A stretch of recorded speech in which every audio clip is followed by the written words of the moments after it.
Hello, welcome. It is Motivational Monday, Q&A Monday. I've got so many titles. And there's so many things that LifePro sells to improve your health. So today's kind of a special session. If you are joining me today, we're going to be talking about a few different technologies that LifePro offers. I know you've had lots of questions as far as, what's best for me, what should I be using for this, that, and the other thing. Some of you have multiple technologies, and sometimes it can almost become a little overwhelming trying to ascertain what's the best steps for you. What's the best approach to, maybe you're recovering for something, or maybe you're trying to enhance your athletic performance. So a lot of times, like many things in life, believe it or not, we are not all identical in our goals and in our body types, in our current level of health. So today, as I go through the different types of technology, I want to leave a healthy amount of time at the end for questions. I see that I am live. I see 3 of you are there. I think there's about like a 20-minute delay on Facebook. So if for some reason I'm apologizing for being late today, but as I'm sitting here, I'm looking at all my lights reflecting in my glasses, but that's okay. So today is a review of LifePro's lineup of self-care tools. Self-care is a big term right now, and it has a different meaning for everyone. For some of you, self-care is making sure you do your workout today. For some of you, self-care is meaning that you're healing or recovering from maybe a surgical procedure. Maybe you fell off your bike this weekend and you've got scrapes all over your elbows and your knees. So how you select, how you decide what is the best technology, and how you use and progress with it going forward is never black and white. So as I go through the general bigger categories of the different technologies that LifePro offers today, I'm going to start kind of on the least invasive. So meaning if you are very, very poor in your current health, if you are struggling with, there's so many different things that people are struggling with. Let's say you can't even get out of bed and bear weight at this point. There's some technologies that are going to be better suited for your personal situation where you're at with your health. But they're also going to be equally effective for helping you progress in your long-term goals. I see Dolores is here today. Thank you for joining me, Dolores. And I think probably today you're going to find half of what we're talking about is going to center around one new technology that LifePro has recently launched that I know many of you have lots and lots of questions on. So I'm going to do a very brief demonstration on one product, which is the mini PEMF mat. Tomorrow, today is part 1 of 2 sessions. So today I'm going to go, a very brief overview of the benefits, why you would want to use it, maybe give some tips on modifying how you're using it. And tomorrow, as many of you already own LifePro therapies and are ever adding to your lineup of tools, we're getting lots of questions about, well, can I do this with this? And how far apart and what settings? And so the coolest thing besides owning LifePro technologies as a means of improving your self-care is combining them to bounce off and accelerate the effects of each other. So there's a lot of common benefits between some of the technologies. I'm going to be bold and say the 1 or 2 common benefits because some of the stuff's going to get repetitive here on each of the product lines. But an increase in circulation, an increase in lymphatic movement, an increased sense of well-being. You're going to feel better. And if you can start moving and feeling better, you can progress very easily into not only a better health situation, but a better lifestyle overall. So today I'm first going to talk about Pulse Electromagnetic Field therapy. I even have colored notes. My daughter helped me prepare for today. And a lot of the things I'm talking about today in the alternative world there's overlaps. And a lot of times, if you're looking for specific studies or protocols, like anything I talk about, I'm going to give you a more common example of why black and white cookie cutter approach will never exist. And if you're talking with another company besides LifePro and they're like, oh yeah, we got one workout for this and we got one way to do this, there's never one approach to improving your situation. If we are all exactly the same, and Dolores, mine made it. I think Dolores just had a PEMF match show up. She gave me a heads up there last week. Congratulations, Doris. So today will be very relevant to getting you started with that new toy today. So PEMF is one of those therapies that, due to the way it abbreviates, PEMF, there are other parts of it that some people wonder about. So EMF.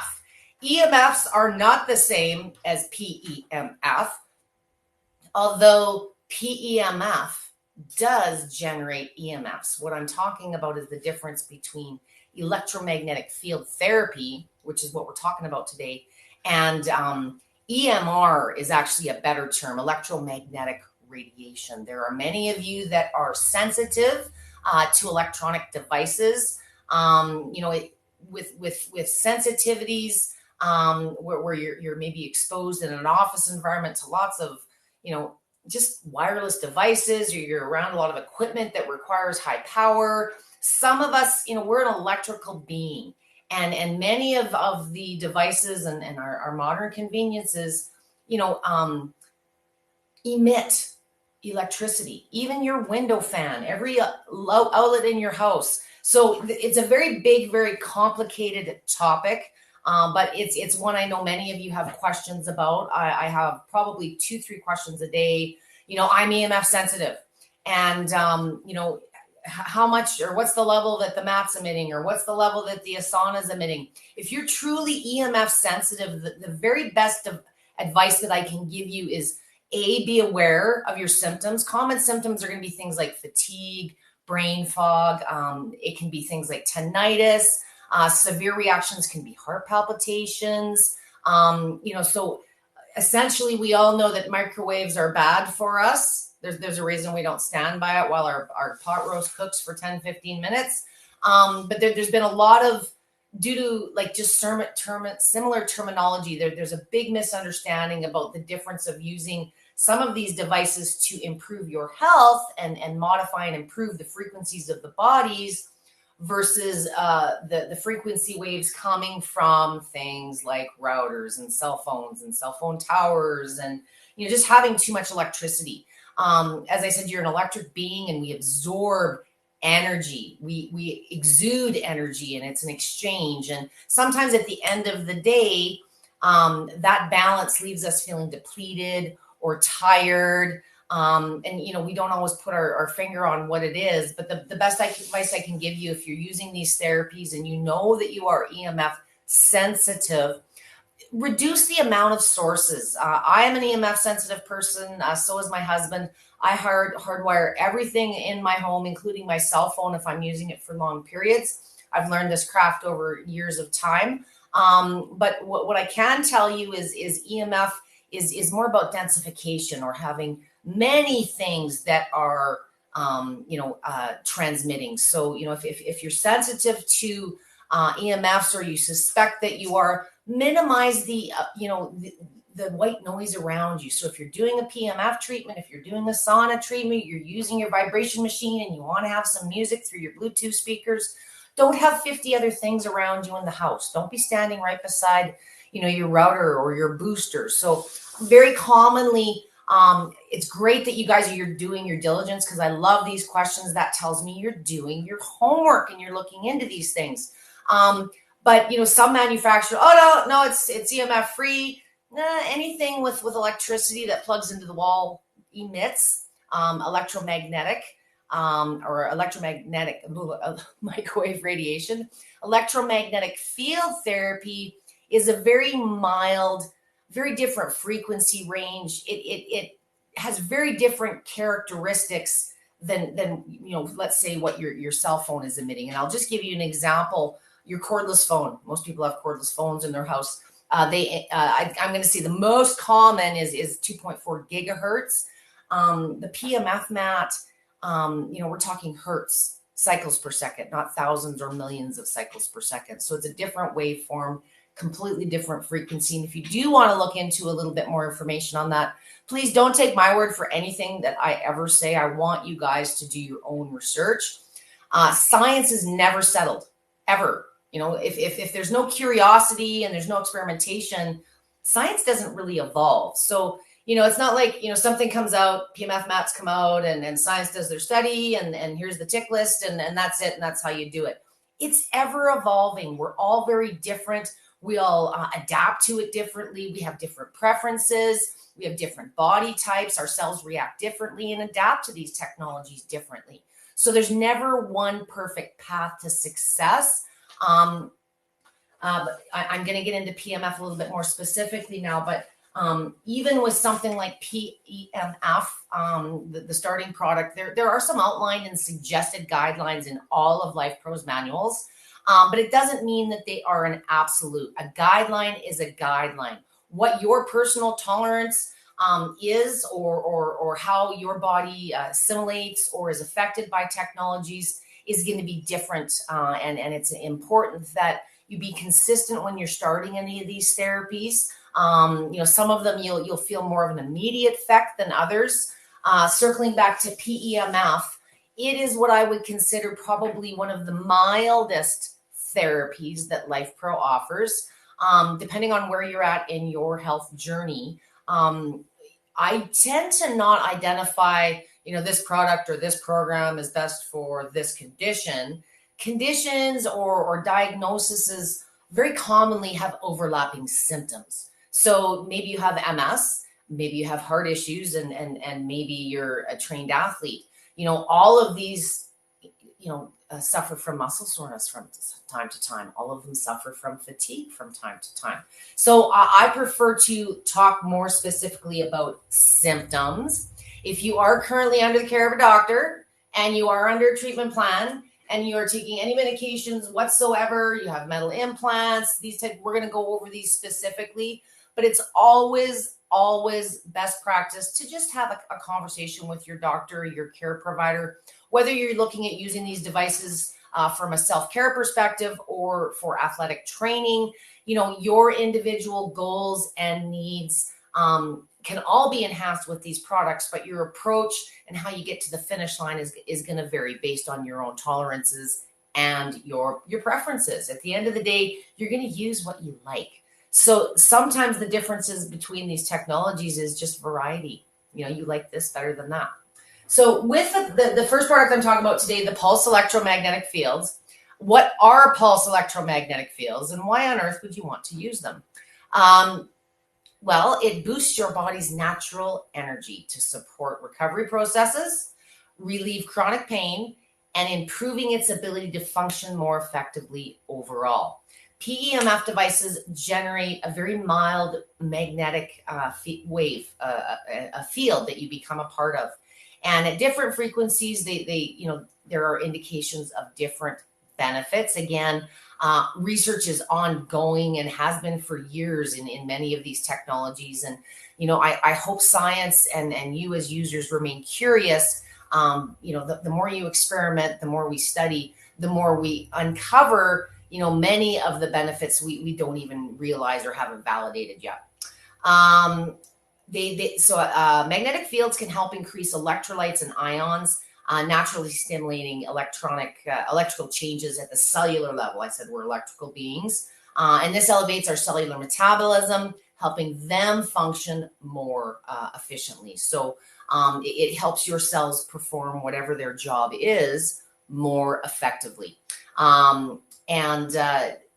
I should probably touch on some contraindications. When you think magnetic, there is a logical association between metal and perhaps implants in your body. I do recommend, and as a blanket, there's contraindications that are, sort of general guidance to, help you get into a conversation with your care provider. And then there are some that are absolute, meaning, no, this isn't applicable for you under any circumstances, unless you are specifically being directed and guided by someone that has experience with that technology. Perhaps, again, your doctor, your care provider. The only absolute contraindication for pulse electromagnetic field therapy is placing it directly over implanted devices like pacemakers, some metal stents, cochlear implants in the ears, urethral pumps. The magnetic field may interfere with your device. There hasn't been necessarily tons and tons of reports, but all of these devices have their own set of frequencies and operating specifications. And it's best to just make sure that, talk to your device provider or your care provider who was involved in the decision of doing that, and just make sure that it's appropriate. Any of the pulse electromagnetic field therapies that LifePro offers are not high intense medical grade. If you are dealing with medical grade, I place a little bit more caution on that metal implant. The field, or the strength of the field, how mean the waveform is, how strong it is on your body, tends to be much higher in commercial, much more expensive devices. They're not typically designed for home or everyday use. LifePro's therapies are, the PEMF is probably the most non-invasive therapy. You don't have to physically hold anything. This is the seated, the mini version. I've also got the long mat. When you're looking at these devices, and if you've decided that this is for you, always keep in the forefront of your mind, what am I going to be using it for? Where am I going to be using it? And sometimes, it's not a matter of budget in every situation, although that often plays a factor. But sometimes, I want you to be realistic with where you're going to be using this. If you don't have a dedicated space, if you need to be storing it away when you're not using it, are you frail and unable to lift, heavy things for great distances? Sometimes we get so fixated on the benefits and the features and the power and the sale price that we get this thing home and we think, oh, I should have got the little one, or I should have got the bigger one, or I should have got something more portable. So, think about realistically. It's great that you've done the homework and made the decision this is the right therapy for you, but selecting the physical product, put some good thought into what realistically am I going to be using this for regularly, because I'm going to nag you about being consistent. If it's a big pain in the butt to use it, you're not going to be consistent with it. Okay. First, check with your doctor. So these are going to be softer. These aren't hard stops. Hard stops are electrically planted or steel implants. Don't place the PEMF directly over those areas. Please first have a discussion with your doctor, especially if it's recent. If you're in a healing phase, we want to make sure that we're not disrupting. Even though we know these can accelerate recovery, there are exceptions to every rule, and we just want to make sure we're giving you the best information. Sometimes it's just a matter of, maybe you're reducing your time or modifying how you use it for a period of time until you've completely moved forward in your recovery.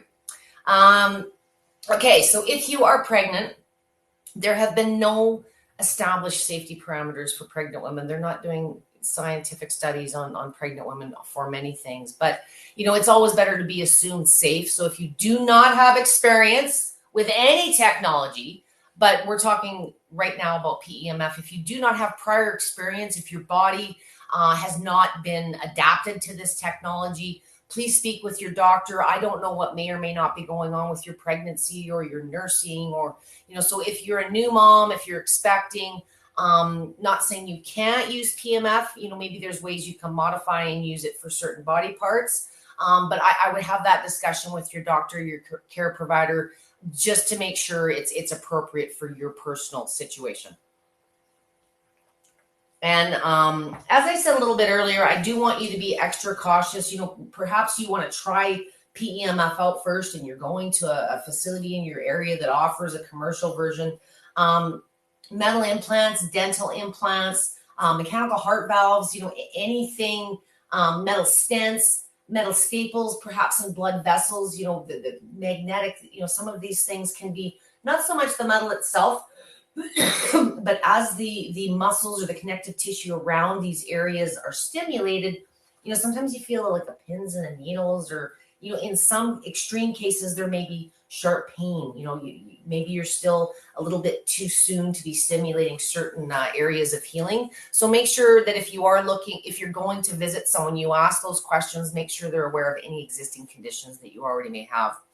Another interesting one is breast implants or other implants. That's not the only place that you put silicone pads in the body nowadays. Breast implants are similar devices. Just be cautious. If you're dealing with a qualified PEMF provider, they're probably going to have this conversation with you anyways. But high intensity, the commercial versions of PEMF, and they also have much higher frequency ranges. LifePro's maximum frequency for PEMF is 75 hertz. And I'm talking frequencies of 100 hertz or greater.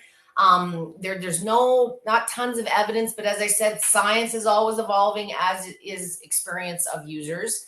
But they feel they're better to err on the side of caution. It may disturb the plastic or the silicone within the implants, and it may result in possible thinning or risk of leakage long-term down the road. So most PEMF studies out there fall between kind of the 2, maybe 6 hertz up to 75 hertz range. When you get into the commercial range, not only are the strengths of the fields much stronger, but sometimes the frequency ranges are going higher. So make sure you're doing your homework and know what you're using before you apply it, especially if you're dealing with medical concerns.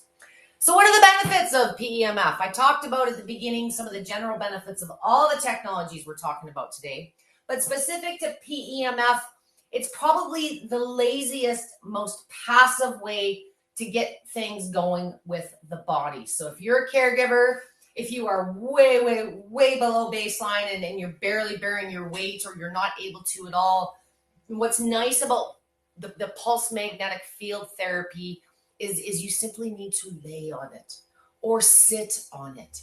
The controller, there's some confusion on how to use these. I'm going to get into that here next, but I deal with a lot of wheelchair users, and I'm very excited to have something that's passive like this, where a lot of my caregivers are physical in their care, and the more I can provide you guys solutions that don't require manual effort on your part.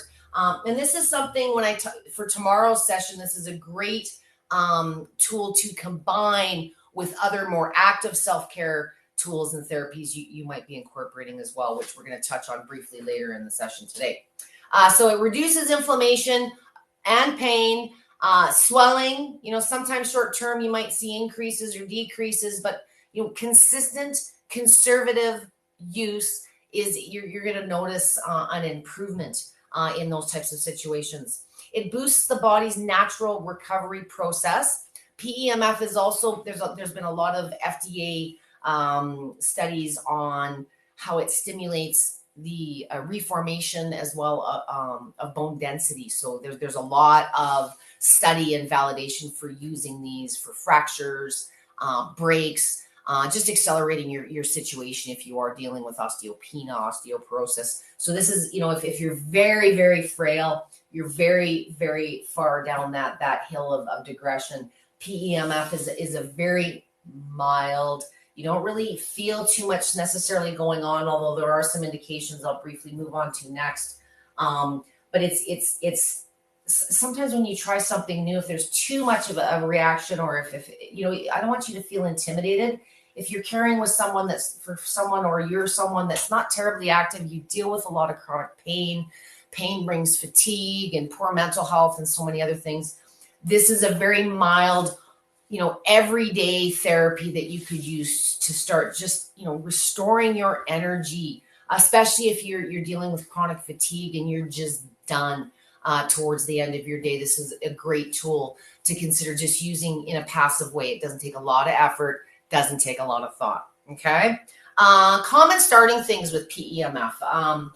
Probably one of the most common things is it really working? I don't really feel anything. It's not like a vibration machine where you feel it chugging away, or an infrared sauna where you feel the heat.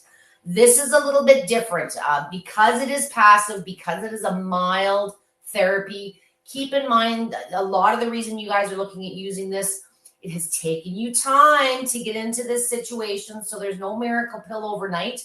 But this is a very mild, very easy to apply therapy, especially for that chronic population that is starting from the well below baseline realm. You may notice, and I've seen this, I have a few commercial versions. I've been playing with PEMF for the better part of 10 years, different versions than LifePro.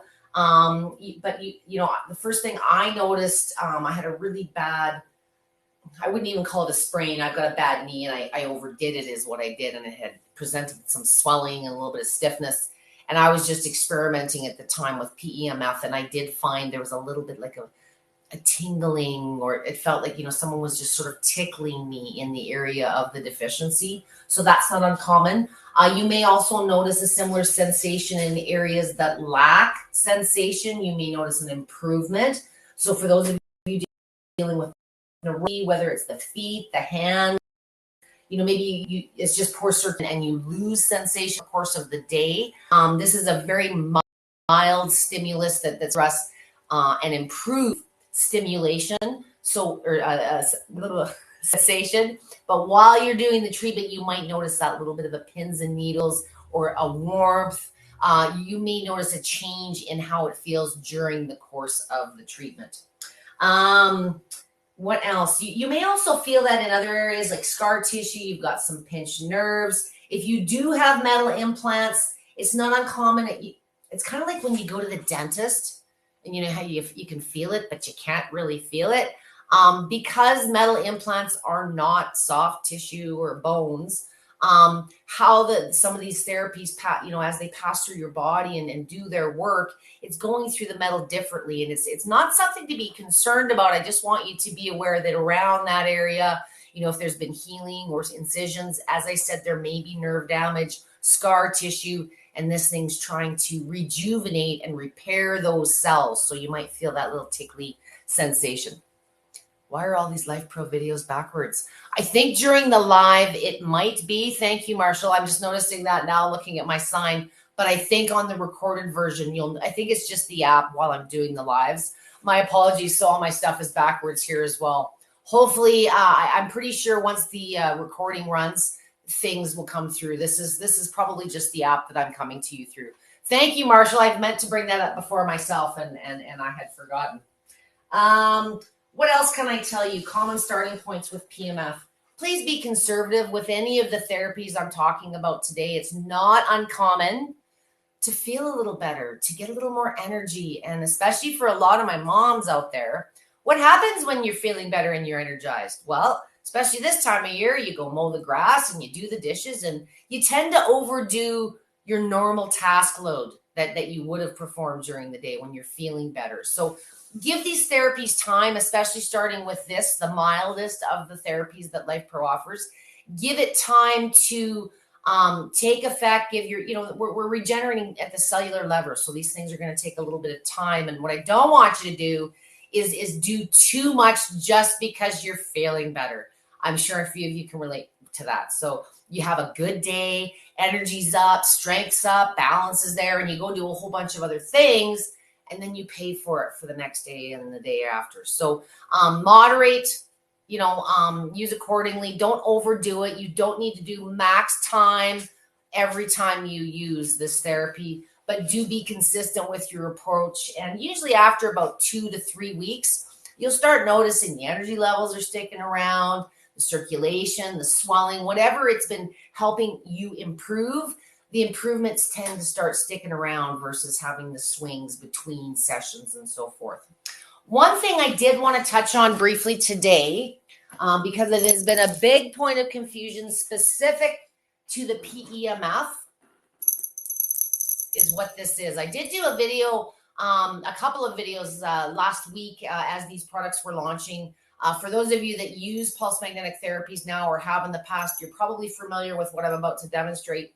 But for those of you that are confused, this relates to another question that came from the LifePro team, which I'm going to pull up right.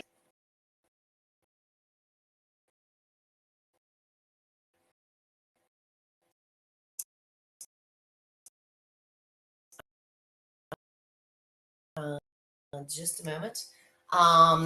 And I've got to get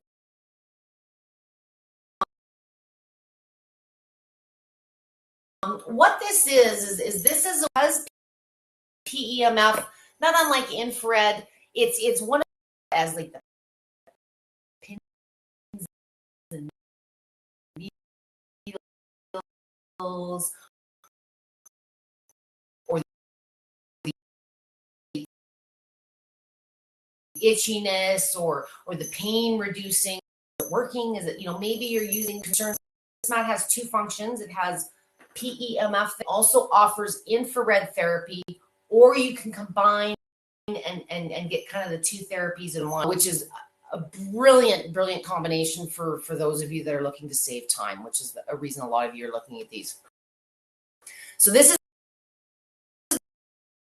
going to relate. I've got a list of questions here as well from the LifePro team. However, when you use the PEMF mode, the feature of the time on the controller drops off. And this is a design thing. I assure you it is working, but I want to show you how you use this to ensure it is working if you're only using it in PEMF mode. Oh, drop my controller. Thought I had myself set up here all ergonomically correct. Okay. For those of you that have not looked or do not own, if you haven't seen any of the sessions where I've demonstrated this, the controller is the same whether you are working with the mini PEMF mat or the full size. And what that question was relating to, when you turn on your controller, oh, that's not power. That's power. So power's down here. There are four, it's like a little grid pattern here. And when the first one you press is the time, and you'll see, can you see that? You can see that the time shows up. Oops. So the time shows up. I'm trying to do this backwards. Okay. And I want to, so first I'm going to set my sauna temperature. And if you hit the sauna, you'll notice that the time has displayed. There's a factor here in under the infrared, but there's no factor under the PEMF. Just below this is the PEMF button. And when I press it, you'll see PEMF is now on at a frequency of 6 hertz. And you can adjust those. What the question is referring to is if I'm just using it in PEMF mode, the time display does not show. The default time for any PEMF session with this is 20 minutes. You certainly, once you've used it for a while and you've perhaps become accustomed, you can use PEMF upwards of an hour a day. Some have used longer. Again, there's no black and white. Everybody adapts and assimilates differently. But if you want to just use this in PEMF mode, I'm going to show you how you can know that it's working. So I'm going to hit the timer. I'm not going to hit the infrared function this time. I'm going to go right to the pulse. PEMF, and notice how the timer drops off. I do apologize. This is something that Joel and the team were not aware of until the products came in. It is absolutely functioning. My old 10-year-old device doesn't actually even have a time display. I just know mine goes automatically for 30 minutes, but it is still displaying the PEMF frequency. So if it's showing the frequency there, I assure you it is. But again, I said at the beginning of the session, don't take my word for it. I'm going to show you on the mini mat how I know that this is working. So 6 hertz means that the pulse, the generators within the mat are pulsing 6 times per second. And there's different levels within each of these that you can customize it to.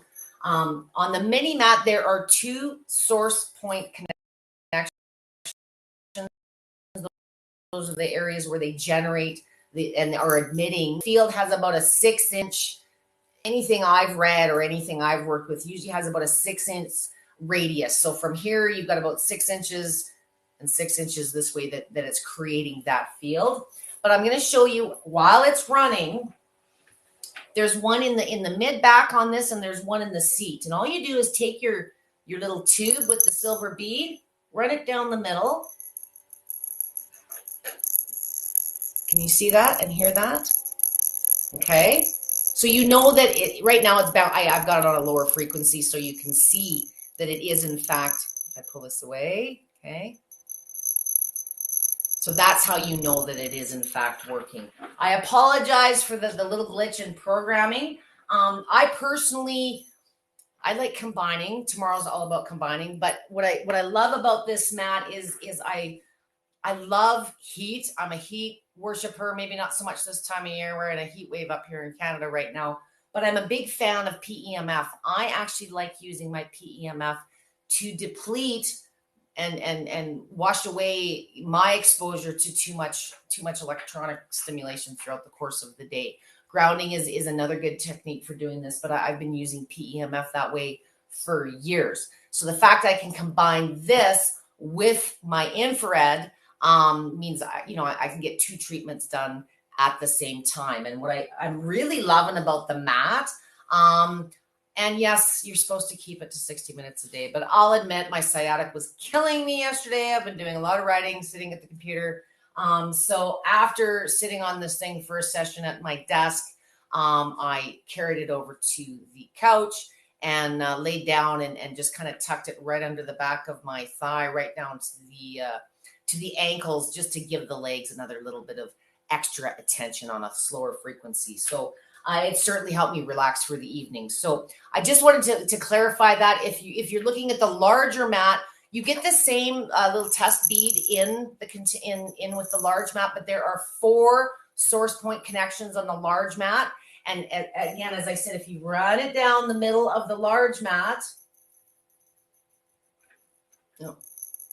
you'll get the same effect.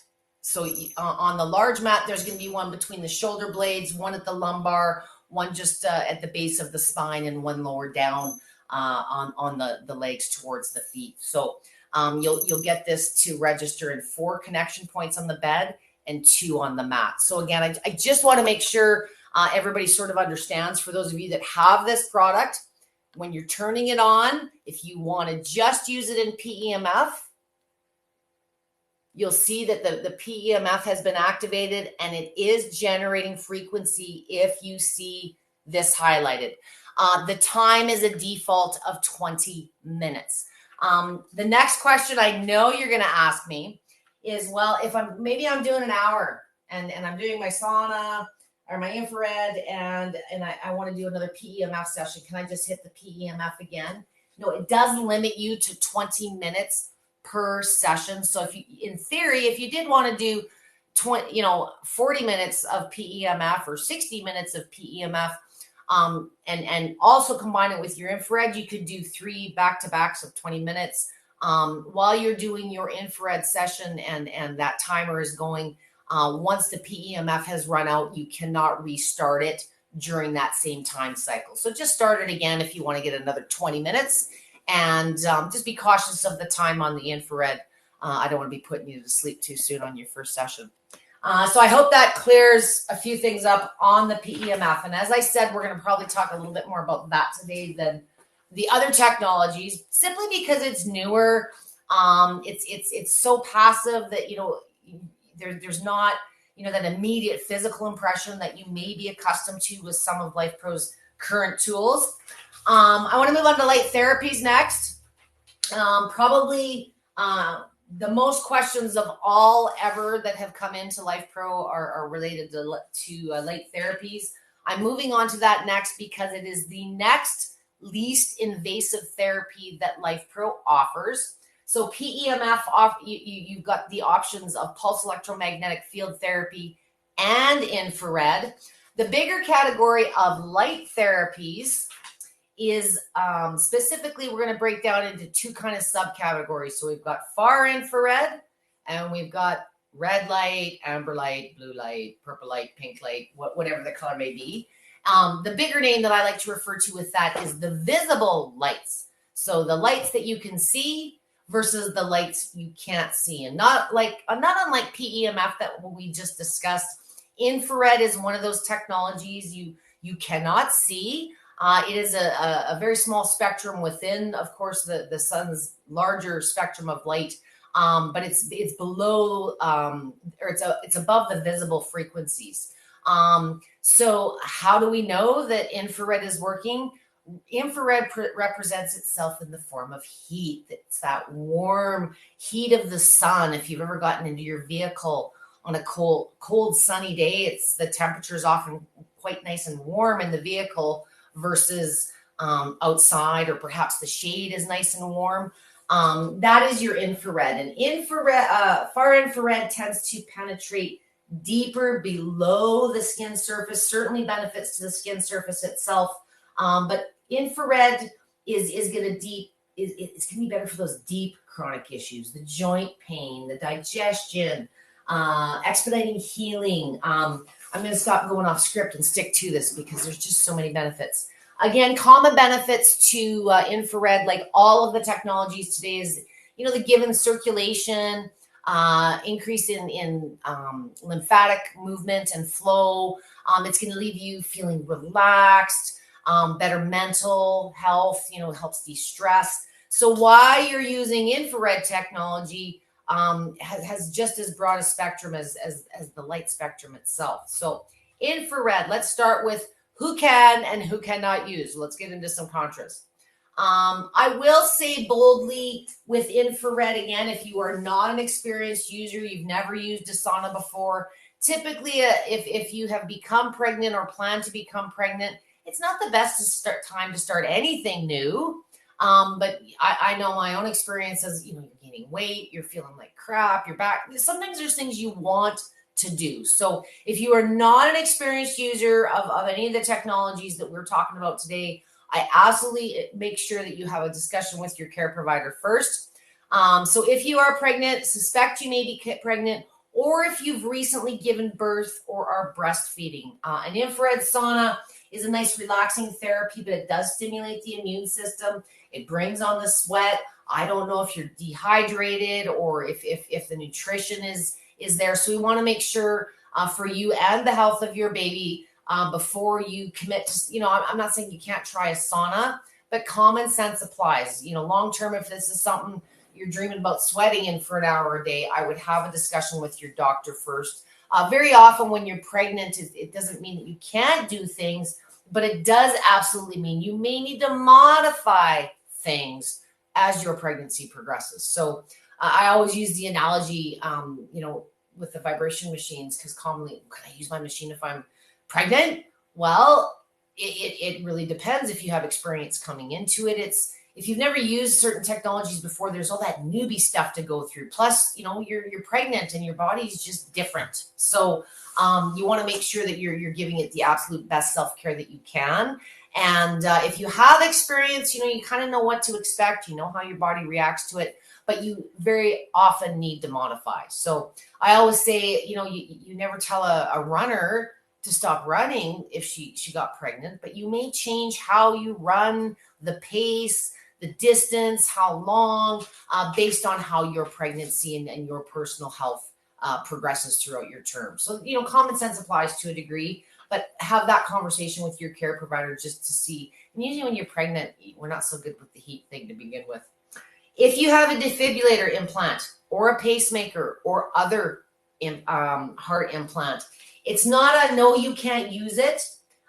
Infrared is actually, to a degree, an ideal tool for anything cardiac. It is a very passive way to stimulate the cardiac or the bloodstream, the cardiovascular system. It kind of gets you winded a little bit. So it brings energy. It helps detoxify. So if you're dealing with chronic health issues, often there's a lot of reasons you'd want to use an infrared sauna. Again, we want to make sure that it's appropriate for your needs and your current situation health-wise. So nothing saying you can't use it, but everybody's a little bit different when it comes to, like I say, the implants, the pacemakers. We want to make sure if you should be increasing your blood flow and your heart rate before you commit to infrared long-term. So check with your care provider. If you have a fever, if you are nauseous, if you have a headache, if you feel ill, if you're hungover, I've seen that a few times and I laughed again when I saw it today. But these are all signs that you may be dehydrated. Perhaps you're dealing with an infection. If you have internal bleeding, these kinds of problems, a severe sunburn or other burns. Infrared and red light therapies are not typically ideal for these situations. Again, not necessarily a hard stop, but LifePro, their forums, the folks, we're not your doctors. We're not able to be privy to your entire intimate situation. And, we like to offer advice and guidance, but we can't give you absolute definitive answers because we're just not intimately familiar with your health needs. So again, just discuss suitability with your doctor. So what are the benefits of light therapies? And I'm going to kind of lump these into one because there are similar benefits. Infrared has some different advantages over red light or different applications, but the biggest difference between the two, if you're thinking light therapy, infrared is more internal. It's penetrating the skin surface, going deeper, whereas visual lights, the reds, the blues, the ambers, is more typically associated with surface conditions. So the psoriasis, your accelerating wound healing. Whereas infrared, it's going to boost the immune system. It's going to be a better tool to affect, improve weight loss and toning. Whereas the red light is going to help with the skin surface, the biggest organ our body has. So very common. You'll see a lot of the devices have a combination of infrared and or red light therapy. It's absolutely fine to use them in combination. They wouldn't be put in the same device otherwise. But know that there are some different benefits. And like I said, with PEMF and the next technologies I'm going to talk about, be realistic in what you're going to be using this for. Okay? So if you want a whole body treatment and you want to lay down completely on your couch and do it, don't get a handheld wand that you're going to have to sit there for 40 minutes and keep maneuvering around your body. If you lack mobility, if you have no grip strength, if you fatigue easily, sometimes the handheld and even some of the wearables are not as easy or you're not going to use them as consistently as perhaps a panel or the infraglow lamp or some of these things where it's more of a set it and forget it. So again, keep in mind, am I using this in a dedicated space? Do I want to be able to take it along with me? There's a lot of benefits to using red light therapy, but you want to make sure, and infrared therapy, you want to make sure that when you're looking at light technologies, the tool suits the application and the lifestyle. Okay, if that makes sense. And that's really, for those of you that are just starting with LifePro, and you look at some of us members that have, 5 or 6 of the same type of technologies, it depends. I'm dealing with little kids as young as 6 months old, right up to 100-year-olds and professional athletes. So I'm not always treating the same body. And sometimes that body has different preferences. I want to lay down for my treatment, or, maybe I want to work out on my vibration machine or my treadmill while I have red light casting upon me. Maybe I want to wear my infrared belt while I'm working at my desk. So be realistic, take a look into your own life. And if it's something that's easily incorporated into your 9 to 5, the likelihood of you using it more consistently and seeing the long-term benefits is going to be there. So specific benefits: reduces muscle and joint pain, chronic pain while boosting recovery time. Light therapies are awesome at boosting recovery, whatever it is you're trying to recover. And it can be passive, it can be active. It depends on the type of recovery, but it's a good enhancement with other therapies, which I'm going to delve into deeper in tomorrow's bonus session. It's going to boost your metabolism. So that a lot of the reason, especially with the infrared, a lot of people lean towards that for weight loss. If you're dealing with a chronic health issue and you have the inability to walk across the floor because your knees and your hips are blown out, you're not going to be able to go for a jog or do stairs at the gym. So infrared is in particular, and red light, some of the belts, combining these therapies with what activities you can do is a great way to ramp up the results, get that metabolism boosted. It's going to stimulate all kinds of other things in the body to assist on that journey. It reduces inflammation. It improves blood flow and lowers blood pressure. Boosts lymph. I've mentioned that. I think I've said that about 3 times for each of these. Rejuvenates the skin. It stimulates our cells to create new proteins, that collagen production, regenerates the cells. And red light in particular is fabulous at boosting mitochondria function. So the cells are doing their job more effectively. It's a mood boost. There's nothing more debilitating to both your physical and mental health when you just don't feel like it and you're down and you're depressed and you're beating yourself up. So, if all you're starting with these therapies for is to put you into a better mental state, a better mental place, guess what? If you're feeling better about yourself and mentally you've had a lift, it's more likely you might do other things. So, it's a great way to mitigate stress. Just shut things down. If you're that person that's sitting there at 2 to 3 o'clock in the morning and you just can't shut it off, you need to find an easy way to chill. And light therapies are massively, massively effective at not only being, a versatile tool for everybody in the house, but versatile, you start feeling better and you can progress and do other things with it as you start moving and feeling better. And as I said earlier, it aids in detoxification. It improves the body's immune system and its cardiovascular systems as well. So lots of things you may or may not have known. Infrared and PEMF are both what I would consider low intensity, very hands-free healing if that's what you're looking for. And both of them have been out for decades upon decades. So don't take my word for it.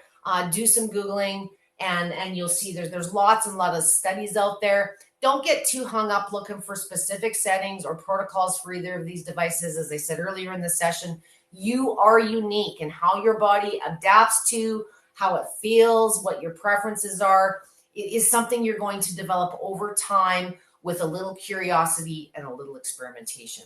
Science is always evolving. Science is never settled. So it's, what's the best frequency today, may include, a bigger range tomorrow. We didn't know yesterday what we did today. And then, like I say, research is ongoing on many of these. Common starting things with light therapies. And I guess one more thing that I should add to this, because it's probably a common question.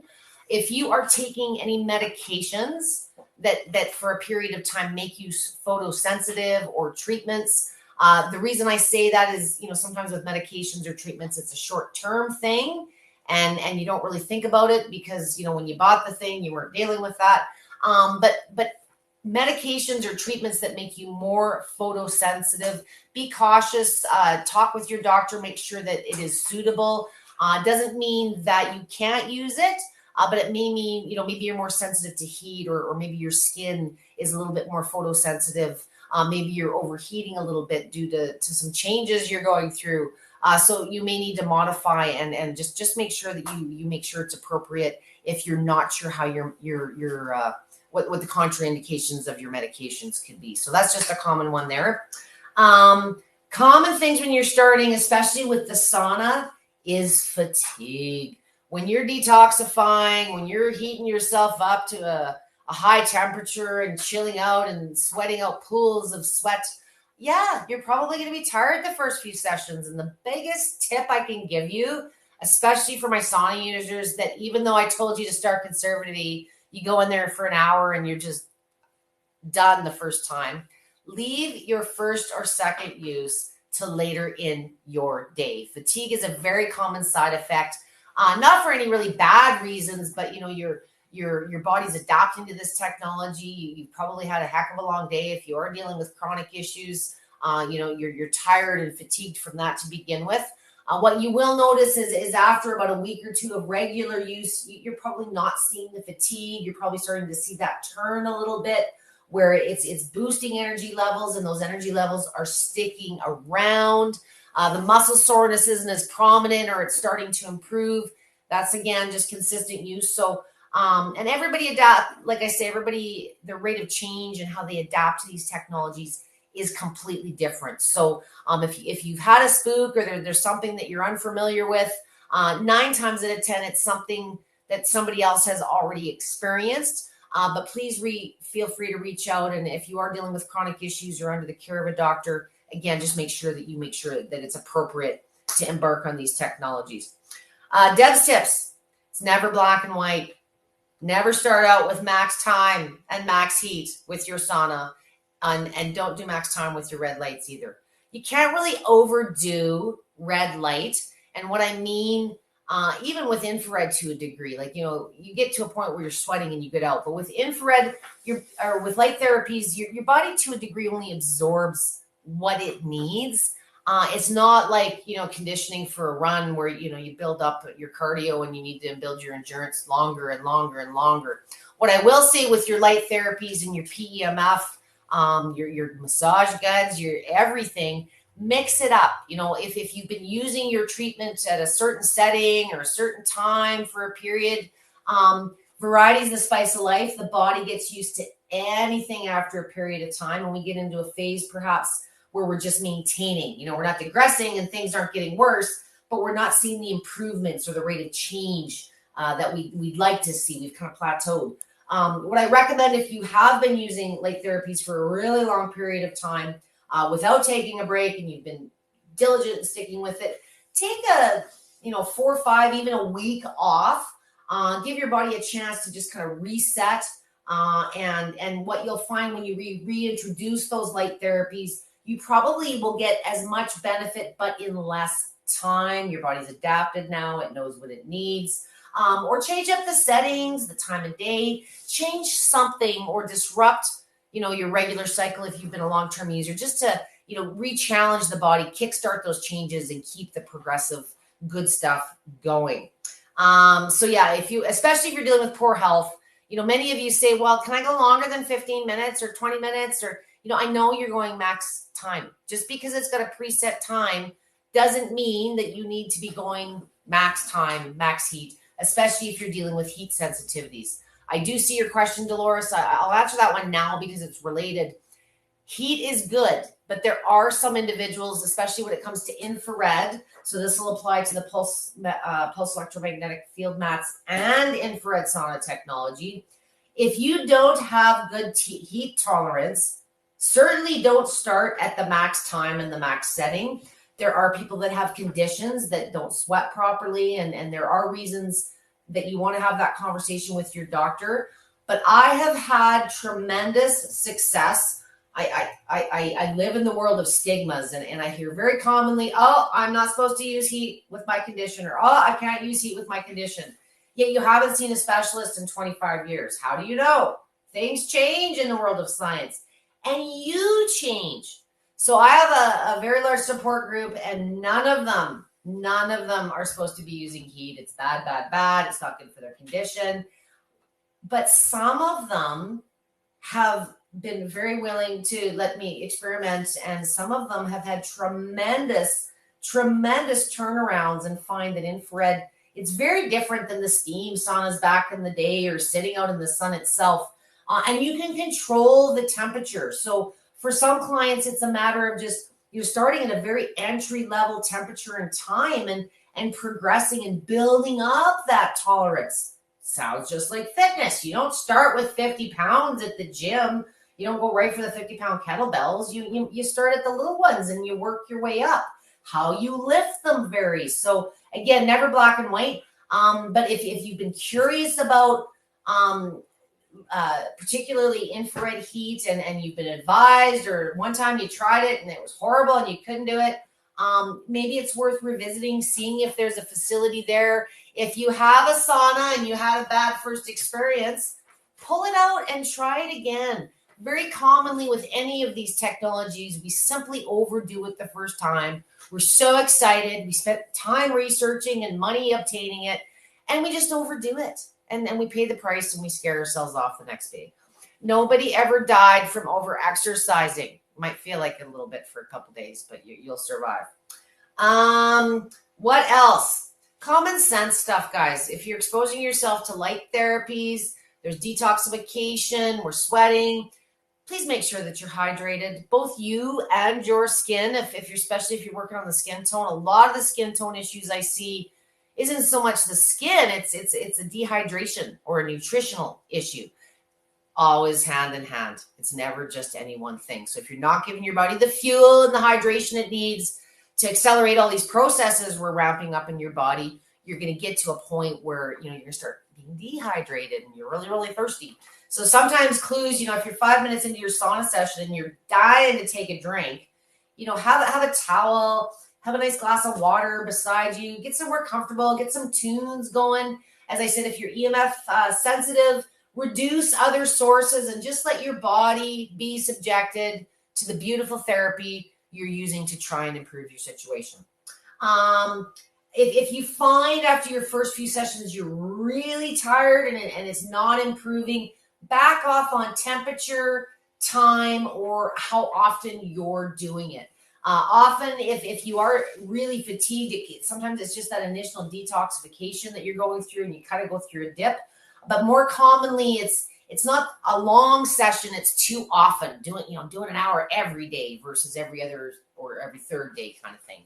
So if you're going to try it out full tilt and you're finding after 3 days that you're fatigued, you're probably overdoing it a little bit. And try your first session, like I said, later in the day. Not only are you going to be a little tired and fatigued, but you're certainly going to be way relaxed. And you don't want to have a whole work day or 5 grandkids in your way if you're all feeling like you just came from a spa treatment. You'll notice, again, like I say, after about a week or 2 of regular use with your light therapies, if you are feeling depleted, you'll start noticing those energy levels, skin tone, everything starts boosting with regular use.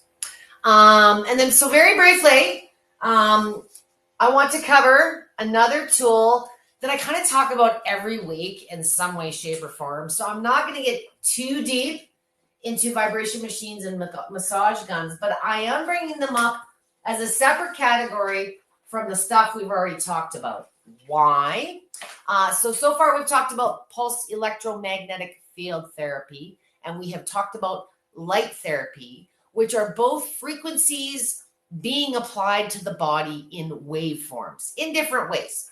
A vibration machine or a massage gun or compression garments or any of the other massive collection of massage and self-care tools that LifePro offers you guys are what I would call mechanical self-care tools. You are physically applying these things to your body in some way, shape, or form. So maybe it's a foot massager and you're resting your feet on it to stimulate and improve the neuropathy. Maybe you are using a massage gun to get rid of some neck tension because you can't afford to go to the masseuse every day after work. Maybe it's a vibration plate because you want to get more of a total body effect. You want some exercise benefits. Mechanical stimuluses are things where the frequency can physically be felt. So with these, really, with infrared, with PEMF, with light therapy, they're all pulsing to a degree, but physically feeling the frequency itself or being able to see it is going to be much more prominent with mechanical tools. And I'll summarize very briefly the difference between, because, what should I get then? Should I get a massage gun or a vibration machine?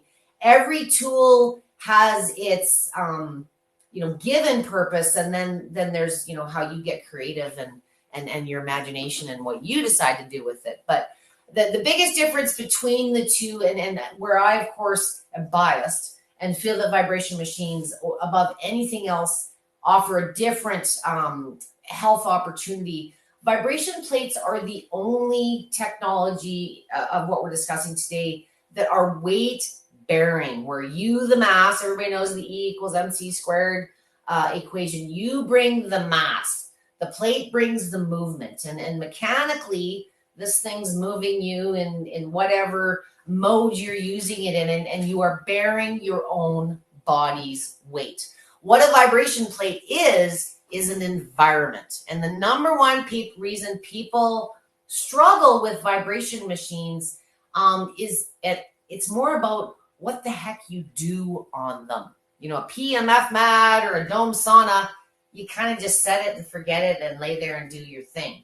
But when it comes to massage guns and it comes to vibration plates, it's a little bit different. Not only are you feeling an immediate effect, but you've got all these different companies and researchers and hospitals out there, in many cases, in my opinion, stating an opinion.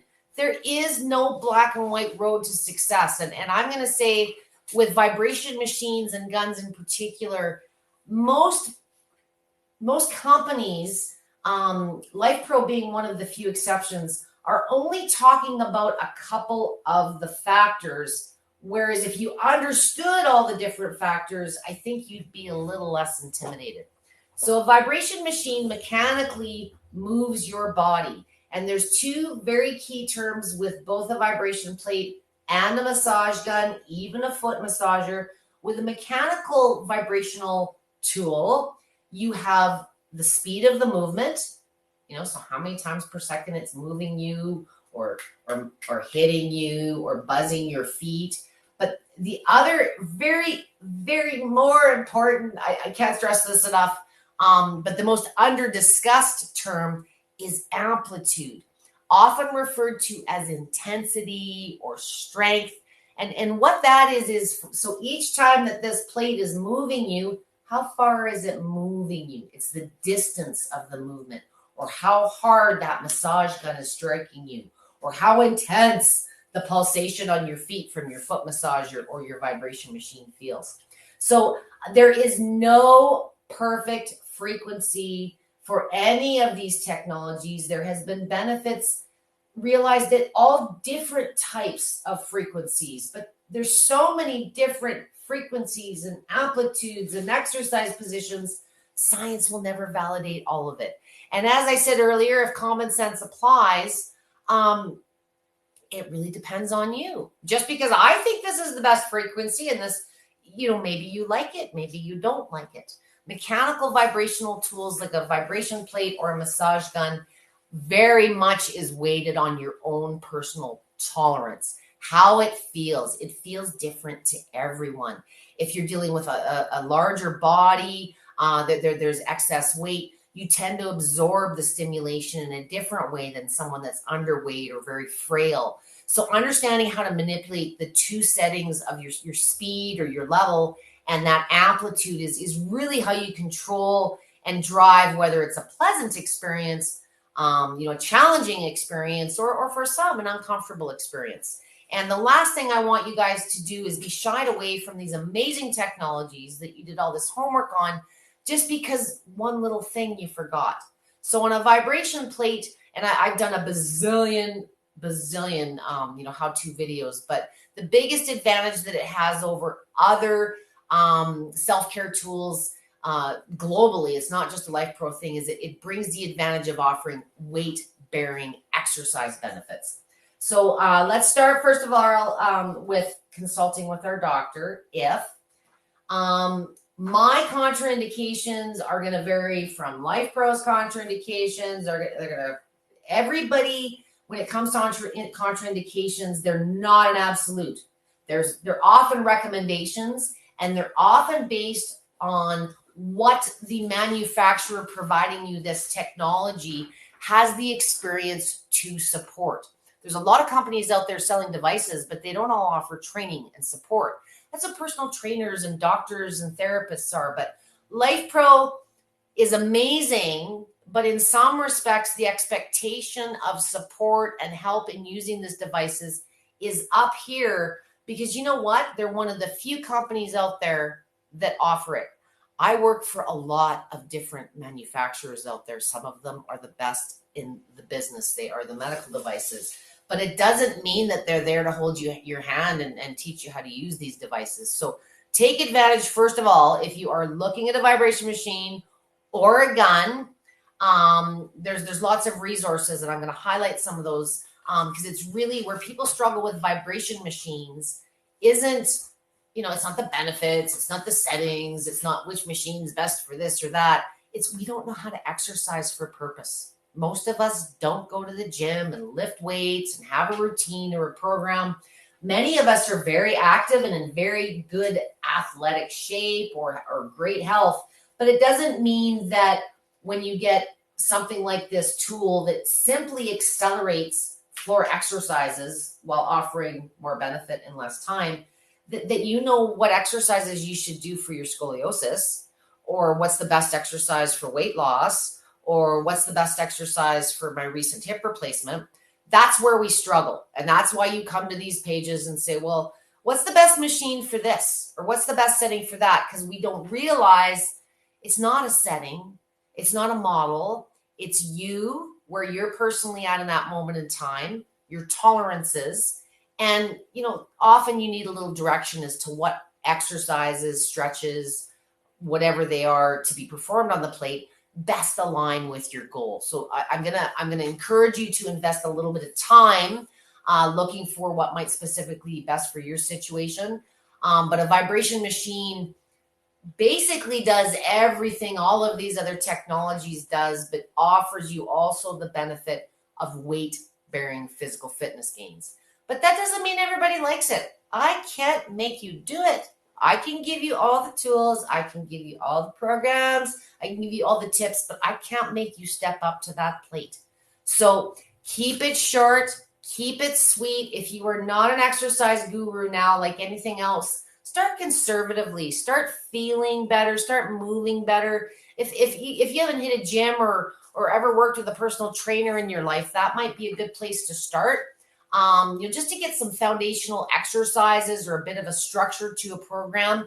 What the plate is, a vibration plate is an environment. It's an environment that kind of superficially increases your exposure to gravity. Well, it does. It's not a kind of. So our body, gravity is responsible for a ton of different health benefits. For our, it helps our cardiovascular system. It keeps us upright from floating away. But what happens when we are sedentary, or we are bedridden, or we are inactive and not interacting with the forces of gravity in the way that our body was designed to? We digress. Our bones get weak. Our muscles lose plumpness and strength. We may gain weight. We might get depressed. So what a vibration plate does is it increases the effects of traditional gravity a little bit, which in essence reduces the amount of time that you have to spend exercising. These little micro movements stimulate the muscles in a number of different ways, anything from exercise benefits to just simple circulation and pain management. What you do on the plate is directly related to the benefits you're going to get in the long run. So, if you want to lose 50 pounds, you may start by standing there or seated in a stool, but you will need to progress to more weight-bearing exercises and use those big muscle groups in the legs to do things like squats or lunges. If you're trying to improve your shoulder, you're probably going to need to do things related to your shoulder so again, the machine is simply an environment that dramatically reduces impact and time. And this is why, regardless of whether, you understand if it's good for this type of condition or that type of condition, we know the benefits of exercise. But traditional exercise sometimes is just an outright impossibility depending on where your current situation is. So a vibration machine can be, it's an exercise that more people can perform with chronic issues. And if you are an athlete and you train and you got game now, a vibration plate can also serve as a performance tool and enhance a lot of the exercises that you're doing. It's the better your technique, your breathing, your positioning. If this is all foreign language to you, like I say, a little bit of an investment in time, either Googling some YouTube videos, watching a lot of the stuff that myself, Amber, and Roseanne do here, because most of us don't know what a back program looks like. Some of us don't know what a cellulite program. It's the physical exercises on the plate. But when you guys come into the page, it's, well, what setting's best for this? Or how long should I do it for that? It's how long should you go for a walk to lose 5 pounds? How many sit-ups do you need to do to start seeing your abs? There's more variables to it than that. And I want you guys to think simple. 2-3 good positions. Get good at those. Maybe there's something you're working on at a yoga class that you'd like to improve. Use this environment of the plate to accelerate the benefits of those floor-based exercises. The other cool, amazingly wonderful thing about a vibration machine, if you are doing exercises on it, is it's kind of doing the recovery and the circulation. You're getting all these other passive benefits while you're doing the exercises on the plate. So you don't tend to be as sore or stiff the next day. So if you're not feeling like you would expect coming out of the gym, don't think that you didn't do enough or you didn't go long enough. That's the nature of the technology. It's kind of expediting the recovery while you're performing those exercise positions. So the benefits, there's so many. What are the benefits of exercise? That's really the better place to be looking. It's not specific to a vibration machine. A vibration machine is just an easier way to get exercise benefits. So there's fitness and feel-good use. It really depends, as I said, how you apply yourself. And you do need to apply yourself. If you just want to feel good and move around, that's fine. But if you're expecting to lose 50 to 75 pounds, you're going to need to change and progress. You're going to need to look at your food, your rest. There's usually a number of factors to having dramatic fitness or health changes. The guns are a little more ideal to target, spot areas. If you can use your tools throughout the course of the day, you're working at home, great. But maybe that same sore shoulder that you're working on the plate, maybe it hits you at 2:00 in the afternoon while you're at work at the office. A gun is an ideal kind of pocket-sized version. It's your little pocket therapist to treat conditions throughout the day, aid in recovery.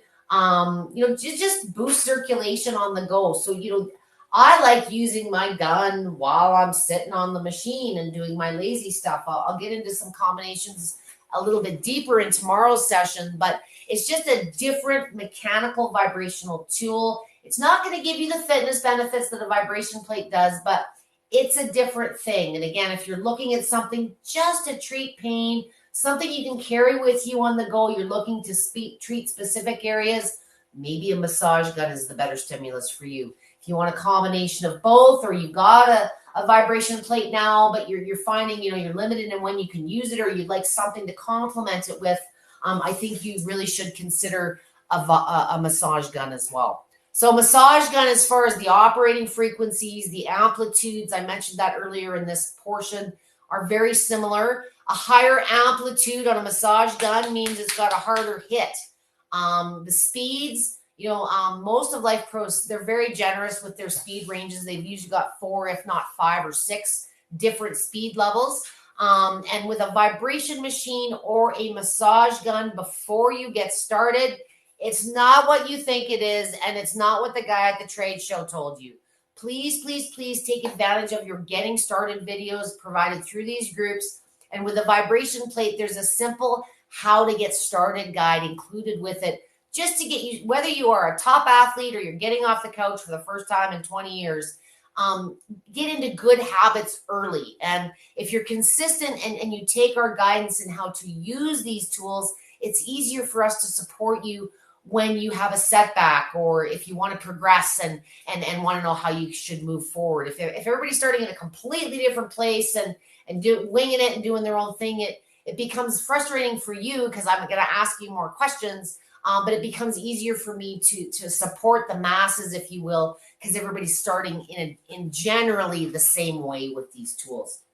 Common starting things with vibration machines and guns. Again, just like benefits, there are overlaps with some of these technologies, but some of the common things are you feel energized because it's giving you a whole lot of circulation. You loosen up quick, and a lot of times any pain you may have is if not substantially reduced, completely gone. So for those of you out there that are dealing with chronic fatigue, chronic pain, chronic anything, and you have those good days and those bad days, you know what I'm talking about. Do not overdo it just because you're feeling better.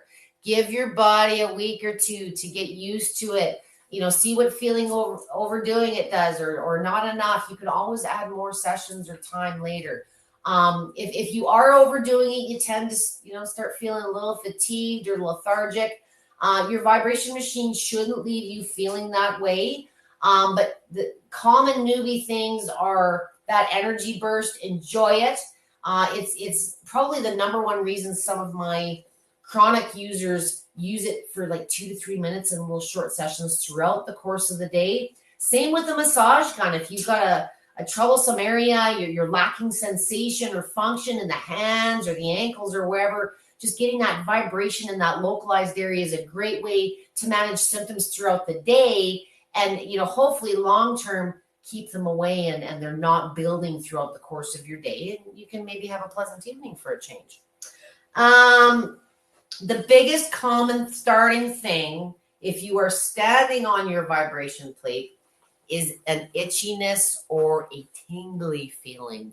If you haven't heard about this before and it's very severe when you first started out, please don't be spooked.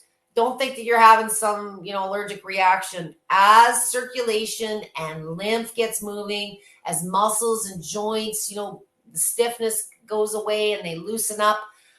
It's in fact very common. It's rare that someone doesn't have some type of a pins and the needles or a little bit of an itchiness, sometimes redness or blotchiness on the skin surface. It's absolutely common with regular use, because I know you guys are all going to stick with it after watching me today. With regular use, you should see it dissipating within week 2 at max. If you're not using it regularly, if you use it once and you freaked out and you don't use it for a month, you're going to go through it every time. So stick with it, get through that hump, and it's going to be different for everybody. Has different sensitivities. If you're thinner and you have a little less cushion, you tend to notice it's a little bit more intense. For those of you that are a little bit larger, it's actually kind of an advantage when you're starting vibration plates, whether you're larger in size or your body weight's a little higher than you'd like it to be. Your body absorbs the energy these devices creates in different ways, and how it feels to you is a unique experience to you. So what I have learned in 16 years of working with every kind of vibration plate grade, every type of medical condition, I've just been doing this longer than most, is what it really boils down to with vibration plates, as well as your guns and any of these technologies, is it's your personal preference. What do you like? If you don't like to exercise and sweat and do squats, you're probably going to find yourself just using the vibration plate in a passive way. You can still get benefits, but look at some of the videos. There's a lot. You can put your elbows on your knees and access upper body while you're seated on a stool. You can sit on it. It doesn't mean that because you don't want to work out that you can't get a world of benefits from using a vibration plate. For those of you that have given up hope and think that I'm never going to exercise again, my conditions are too bad, I've progressed too far in my symptoms, hogwash. The advantage of doing this as long as I have seen osteoporosis go from osteoporosis to osteopenia to you don't have any of that anymore. I have seen people that their doctors and their care providers have basically said, we're just making you comfortable at this point. Get up and progress to the point where they are walking to work and regaining function in their everyday life. Don't accept less than what you deserve. And the mental game, if you defeat yourself before you even get started on any of these technologies, you're not going to stick with it. And I can nag you all I want. I hope to inspire you. I hope to give you different ways to look at these technologies and really come to the understanding that there's a way anybody can use most of these technologies, but you do need to experiment and see what's tolerable, what's comfortable, and what be realistic long-term with in what you're going to stick with. And if you're not a workout person and then don't beat yourself up for not working out on the machine. Use it for other things. If you've got a massage gun and you didn't know how to apply it, there's probably no less than 20 or 30 different videos on here on how to apply it, whether you're dealing with chronic conditions, you're just using it for sports recovery. The approach can vary. And a lot of times, if you've had a poor experience or you just didn't like it, sometimes it's just how you've applied it. And if you continue to experiment and try different things in the settings, some of the attachments, different positions on the plate, I think you'll find everybody can benefit. You just got to find your groove and what you enjoy doing to keep the motivation going on these things. What else? With vibration plates, ensure that you also maybe, if you're doing a big session, if you're looking at, working out for the first time, you may want to leave it till later in the day. A lot of times, like I say, you get that energy rush. Don't go do a whole bunch of extra stuff just because you're feeling better. But it will help you improve your sleep. It helps you pee better. It helps you poop better. It makes your bones stronger. All the exercises have benefits. It's a catalyst. A lot of my therapists like using a vibration plate or a gun to kind of pre-treat you before they do their thing. It will better prepare your body for whatever the next therapy is through that boost of circulation and lymph. It's also a great way to expedite after other activities or therapies. We'll get into a little bit more detail about that tomorrow, but I want to go back. I do have a few more questions on my list. I think I did address this one. I'm going to go back to regardless of technology, and I'm going to answer some questions here very shortly. Am I supposed to feel anything after using the PEMF without heat? I sort of addressed that earlier. If you're just joining me later, you will not necessarily feel PEMF. With the PEMF mat, you can use the infrared, which is, of course, the heat, or the pulse magnetic field therapy, or you can combine the two. The pulse magnetic field therapy, if you're using it solely on your own, is a straight 20 minutes, and you can use the magnetic test tool if you're concerned that it's not generating. You won't see that time display, but I will assure you that you'll see this working. Run it down the middle of the mats, get those conductivity points, and you'll see what I'm talking about. Can you use both the sauna blanket and this new mat the same day, or should you switch off every other day?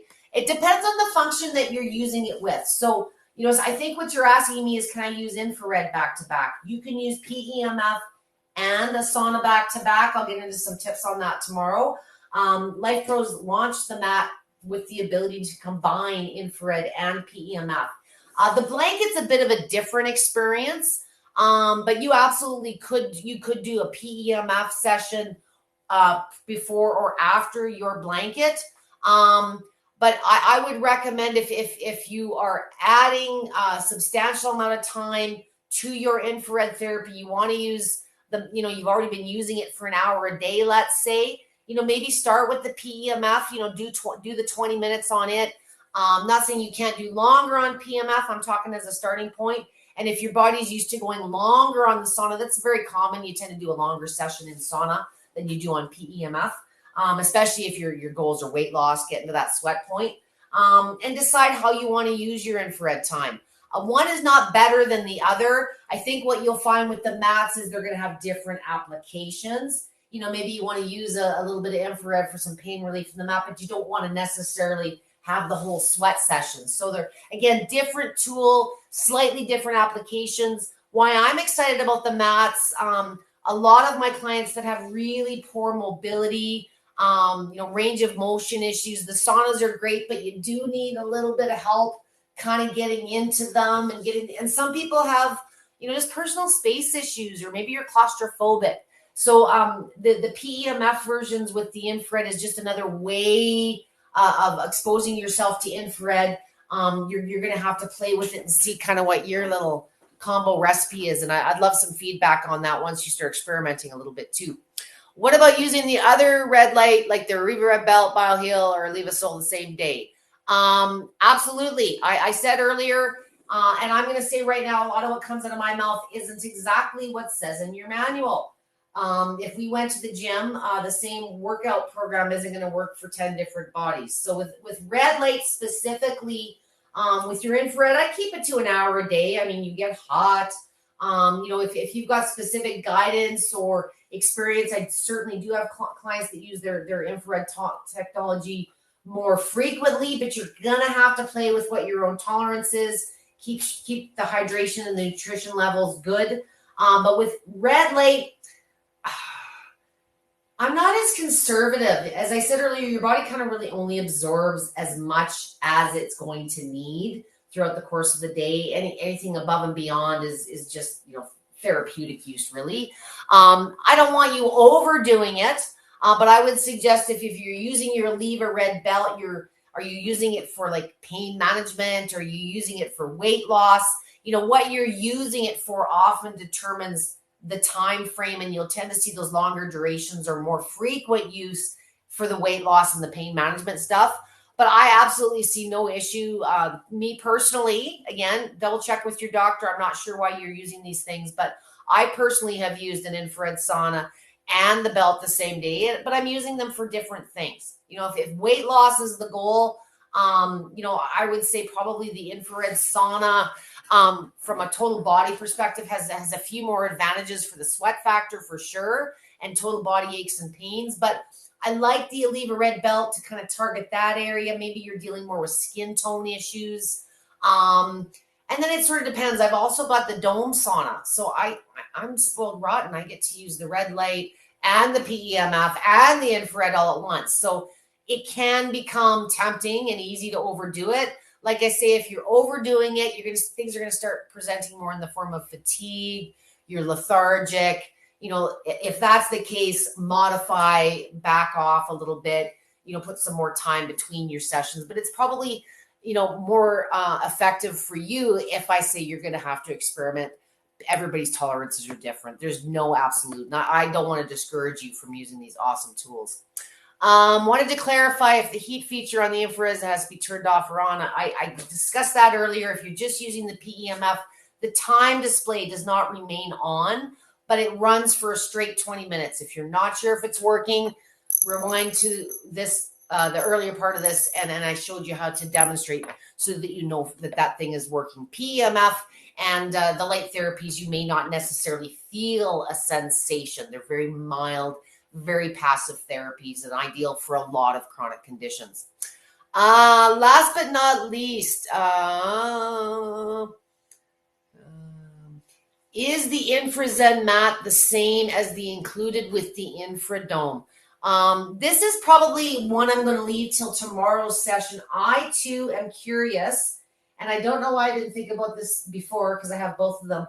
I don't have the mat and my dome hooked up right now to look at the controller and see what it's telling me. I got one of the early prototypes to do some further testing quality assurance wise for Joel, so I didn't get the manuals or anything either.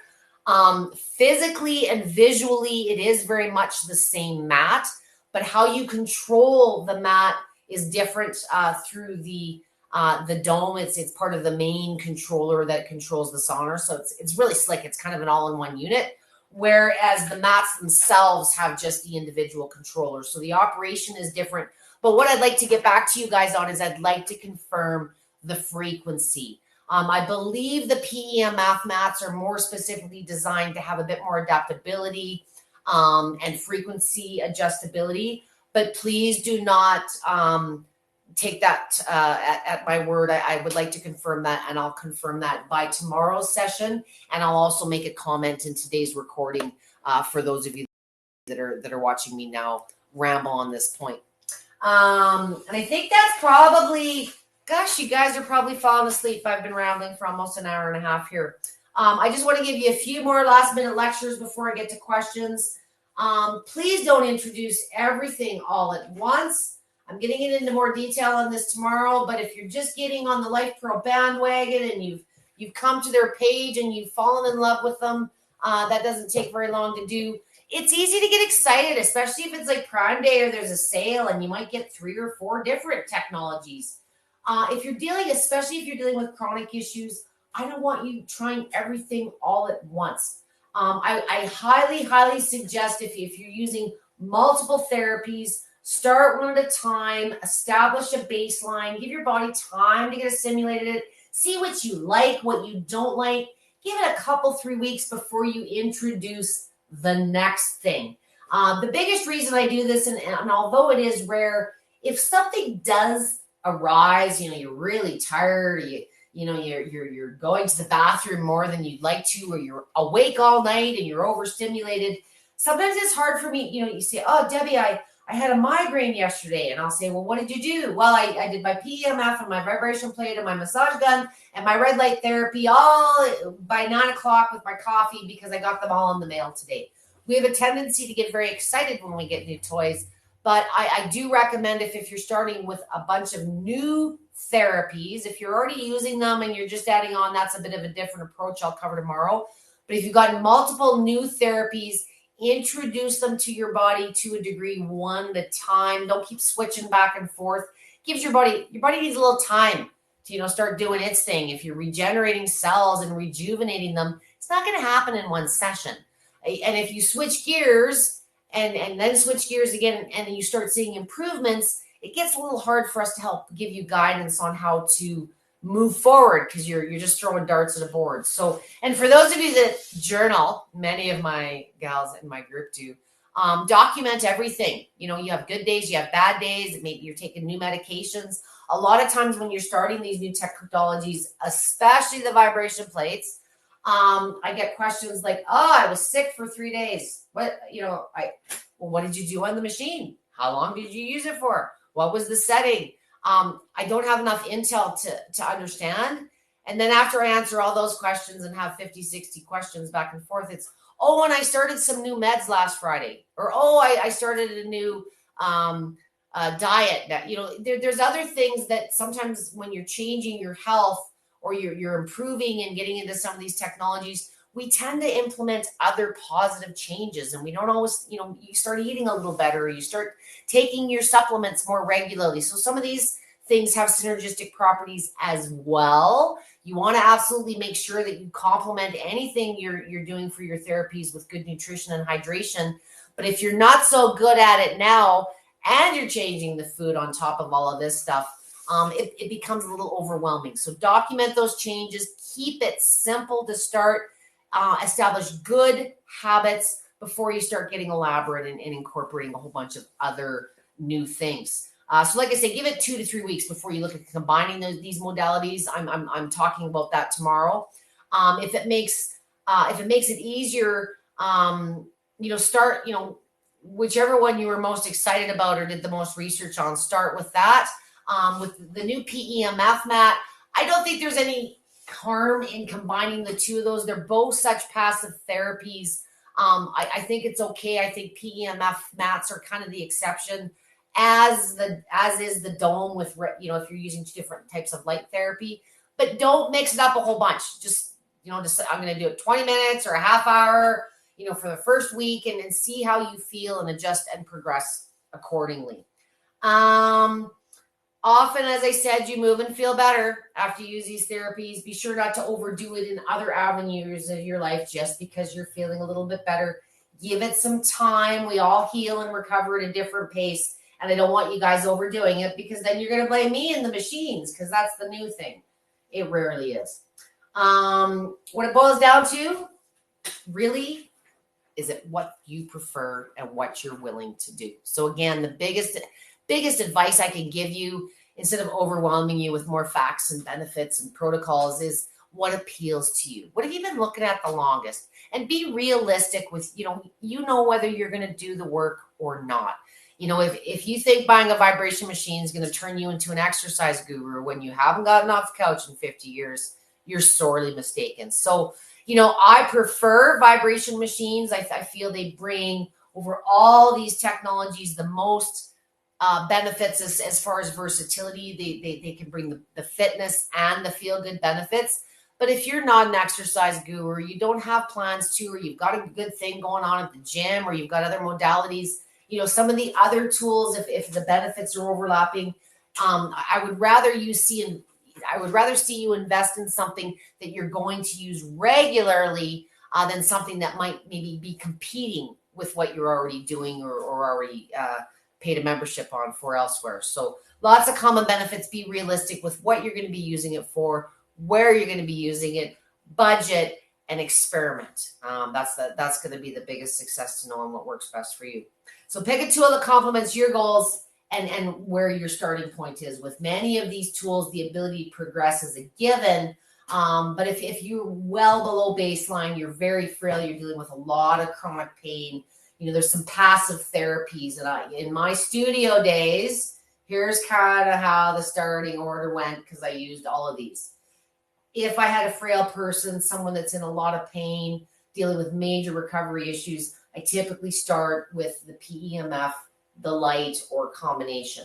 As you are able to feel a little stronger, do more, the tolerance and the sensitivities are less, I like to progress into the mechanical therapies, the vibration machines, the guns. And obviously with the vibration machines being the latter, giving you the advantages of exercise. So, when people say, I have this, can the vibration machine help with that? Can exercise help with that? That should be the better answer. It's not what a vibration machine does. It's the benefits of exercise. A vibration machine is just an environment that accelerates those benefits in less time, reducing impact on the joints, reducing time that you have to do it.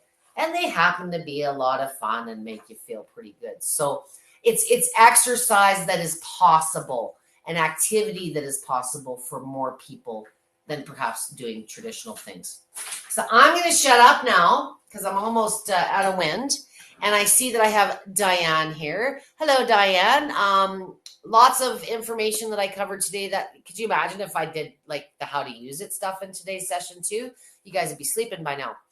Dolores says, catch you tomorrow. Doris just got the full-sized PEMF mat, so I'm kind of anxious to see how that goes for her. Facebook user, sorry I'm late. I may have already covered bone on bone knees. Suggest, please.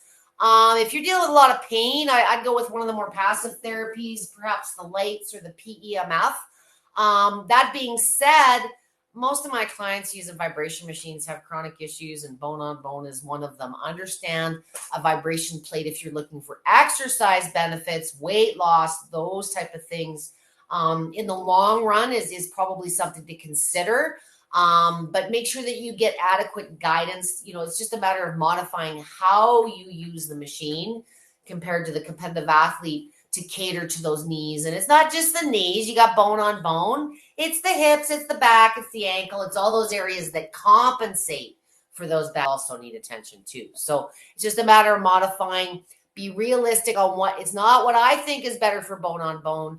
I want you to be realistic on what they're all going to help you. You got to decide what appeals to you and what you're actually going to stick with. It's the consistent use of these therapies that improve your situation.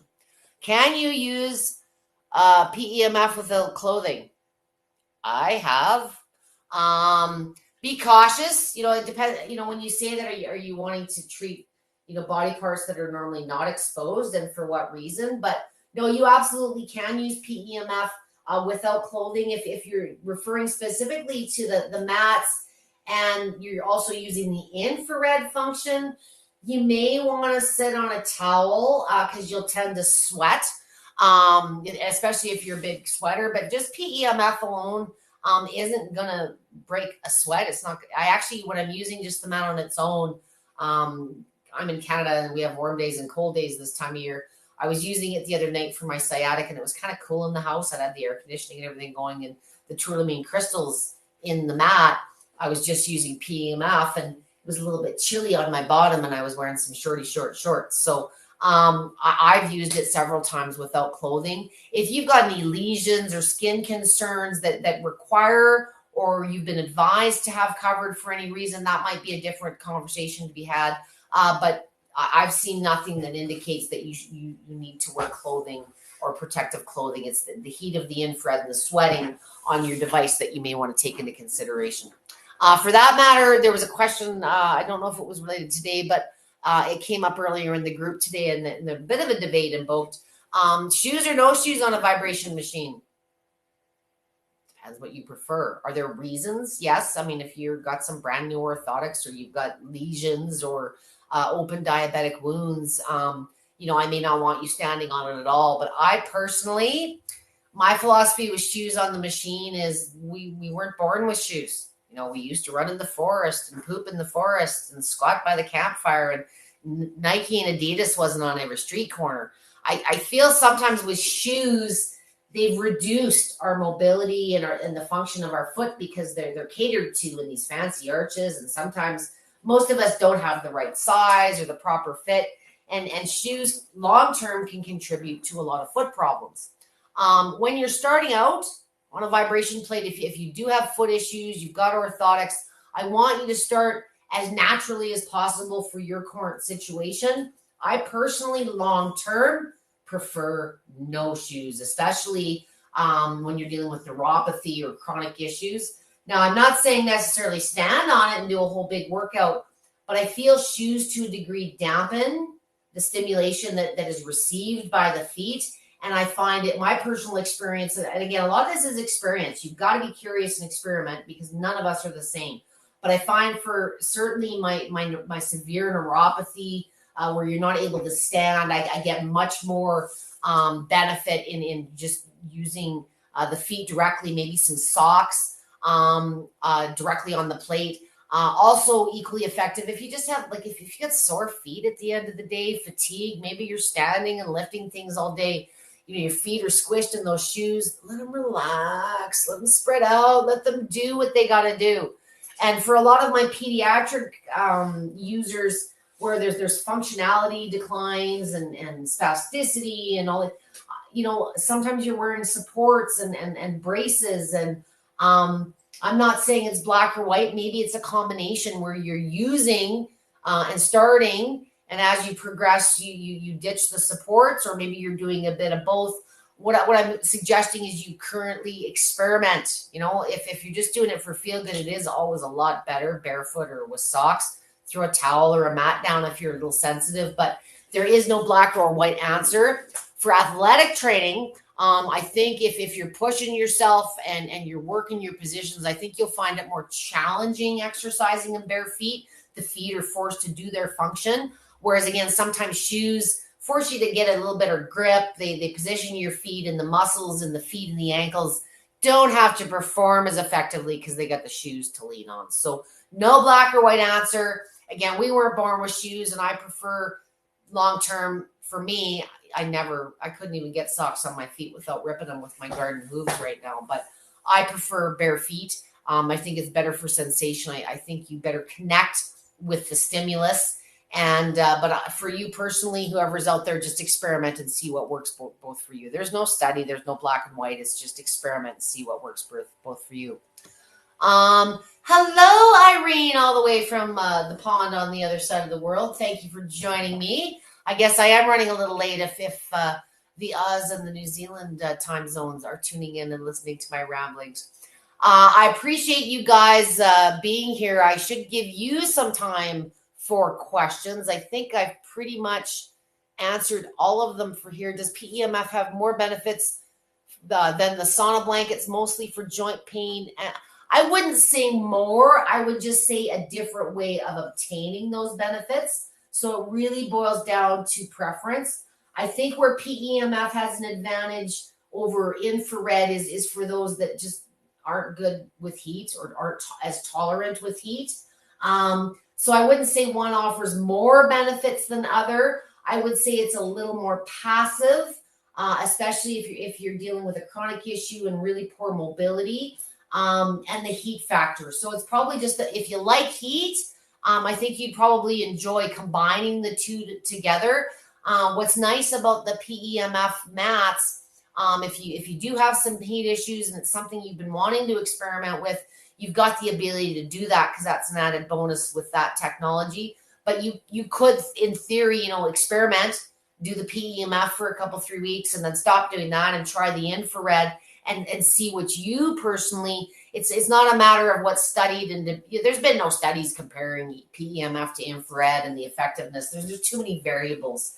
But the experimentation is you. Some people maybe react better to PEMF. Some are more receptive to infrared. So see what works best for you. But I would say they both bring a lot of common benefits. Infrared having a little bit of an advantage with the heat, of course, on maybe some weight loss and the sweat factor and the detox than PEMF. But other than that, there's a lot of similar benefits. It's just what your preference would be.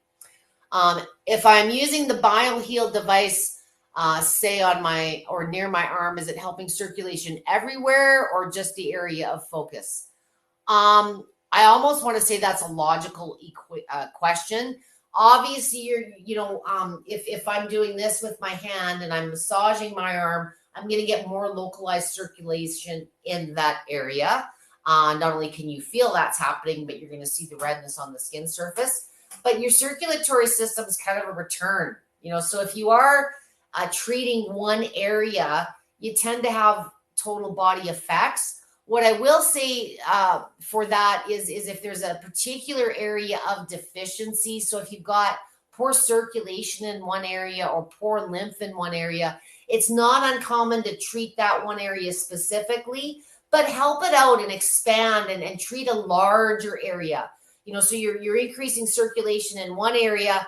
If you've got deficiencies in your lymphatic or your circulation throughout your whole body, you may want to do some total body treating. And what you can do with the BioHeal, you can treat multiple areas. So this is kind of where, I always get into trouble. Well, Debbie, you said that I could only use it for an hour a day. Red light's a little different. Your body's only going to absorb what it needs, but it is okay to treat different areas. So, if you're treating the arm, very commonly, if you've had compromised lymph nodes due to surgery or treatments, a lot of my ladies like to treat both armpits or both. If you're doing, manual lymphatic massage at the same time, you can, there's other ways that you can further boost. So if there's an area of specific concern, absolutely give it a little bit more attention. You are going to get over, overall circulation has to work, in a circular fashion. But if you're looking to improve or have deficiencies in multiple areas, maybe give each of those areas a little bit of attention. I hope that answers your question, Facebook user. What else here? Dolores is going to catch me tomorrow. Irene, love and appreciate your information. I love and Irene always has the coolest quotes on Facebook. She always makes me smile. I have 5 of you here that I have not put to sleep. I am rounding my second hour. I knew it was going to be a long one. Tomorrow's probably going to be just as exciting. It's my tips and my experience. In a lot of ways, my experience often dwarfs scientific studies simply because I've been doing this long. There's not too many vibration machine studies that have lasted 16 years. But I have had a lot of clients using machines that long, and I'm very, very fortunate not only to have the anecdotal side and relationships with clients that have been using these technologies long-term, but if you're using them long-term, it's pretty common that you tend to start combining and mixing up and using the benefits of these technologies to accelerate the effects of each other. So tomorrow, same time, same place, 7 p.m., but Tuesday, the 15th, I'm going to get into part 2 of the lineup of LifePro's self-care tools and talk about combining and getting into some of the applications a little bit more specifically. So if you're joining me now on a recorded basis and I just didn't answer that question, or you had another one based on the answer I gave on the last one, tag me at Debbie with a Y. Some of these discussions get huge in the comments, and I'd hate to have you think that I was ignoring you and not answering your question, but tag me at Debbie with a Y if you have something specific that you would like me to address, and everybody can benefit from the answer. And sometimes, it's a week or two down the road and you've made the decision and you have different questions because now you've bought the device or you're about to combine it with something and you weren't ready at the time. If you're looking at any of these technologies, my discount code is LYMPH, LYMPH, for 10% off. And, always check Amazon and their sites. Sometimes there's a better deal than the 10% that my code offers. You cannot combine my code with other offers, so I always say look for the best deal.